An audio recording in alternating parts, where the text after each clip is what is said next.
Matul is-sena li għaddiet il-Kummissjoni għad-Drittijiet tal-Persuni b'Diżabilità investigat kollox 400 każ bl-aktar ilmenti komuni jkunu dwar in-nuqqas ta' aċċessibilità u dwar diskriminazzjoni fuq il-post tax-xogħol u fl-iskola.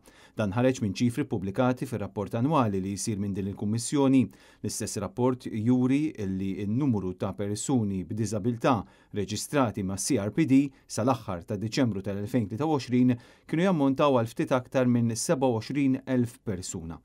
Minn dawn 4,387 għandhom diżabilità intellettwali, 3,746 għandhom diżabilità psikosoċjali, 2,775 għandhom nuqqas ta' smigħ u 1,878 persuna għandhom nuqqas ta' dawl. Intant matul l-2023 il-Kummissjoni konfiskat 123 blue badge falsifikati u ġabret 136 blue badge li kienu qed jintużaw illegalment.